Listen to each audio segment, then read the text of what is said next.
রাজধানীর মিরপুর যেন আজ এক টুকরো রঙিন ক্যানভাস। কীর্তনের সুর, শঙ্খধ্বনি, পতপত করে উঠতে থাকা রঙিন পতাকা আর ভক্তদের উচ্ছ্বাসে মুখরিত চারপাশ।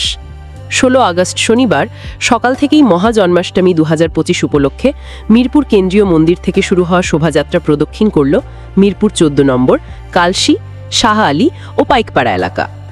এ সময় শত শত নারী, পুরুষ, কিশোর, কিশোরী ও শিশুর পদচারণায় ভরে উঠেছিল মিরপুরের প্রধান সড়কগুলো। কেউ ভগবান কৃষ্ণের স্তবগান গাইছেন, কেউ আবার ধর্মীয় প্রতীক হাতে নিয়ে ছন্দে ছন্দে হেঁটে যাচ্ছেন। এ সময় চারপাশে উৎসবের আবহ ছড়িয়ে পড়ে। সরেজমিনে শোভাযাত্রা ঘুরে দেখতে গিয়ে চোখে পড়ে বিশেষ নিরাপত্তা ব্যবস্থা। পুলিশের পাশাপাশি বাংলাদেশ সেনাবাহিনী, র্যাব, বিভিন্ন রাজনৈতিক দলের নেতাকর্মী, স্বেচ্ছাসেবক ও গোয়েন্দা সংস্থার সদস্যরা কাজ করছেন একসাথে।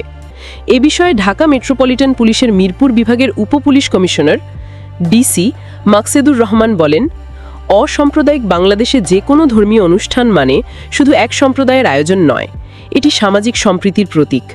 সনাতন ধর্মাবলম্বীরা যেন নির্ভয়ে ভক্তিভরে জন্মাষ্টমী পালন করতে পারেন, সেজন্য আমরা সার্বিক প্রস্তুতি নিয়েছি। নিরাপত্তার চাদরে ঢাকা থাকবে পুরো আয়োজন। কোনো ধরনের নাশকতা কিংবা আপাতপরতার রুখতে ডিএমপির পক্ষ থেকে সর্বোচ্চ নিরাপত্তা ব্যবস্থা জোরদার রয়েছে।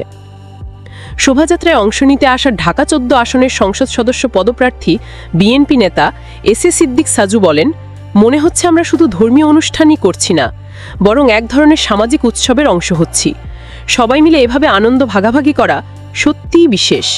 এ সময় তিনি সনাতন ধর্মাবলম্বীদের উদ্দেশ্যে বলেন, আপনারা আপনাদের অনুষ্ঠান নির্বিঘ্নে উৎসবমুখর পরিবেশে চালিয়ে যান। অনুষ্ঠানকে ঘিরে কোনো রকম পরিস্থিতিতে আমরা সার্বিকভাবে পাহারায় আছি।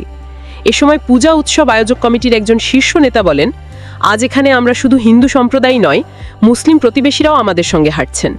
উৎসব আয়োজনে তারা আমাদেরকে সার্বিকভাবে সহযোগিতা করছেন, এটাই আমাদের আসল শক্তি।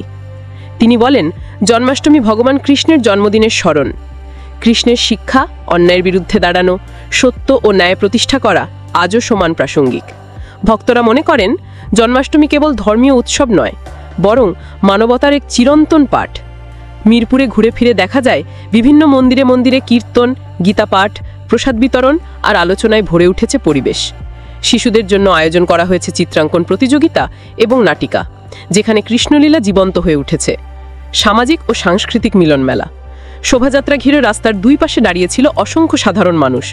কেউ ভিডিও তুলছেন, কেউ আবার ভক্তদের সঙ্গে আনন্দ ভাগাভাগি করছেন। স্থানীয় ব্যবসায়ী সংগঠন, স্বেচ্ছাসেবক দল ও বিভিন্ন সামাজিক সংগঠনও স্বতঃস্ফূর্তভাবে অংশ নেয়।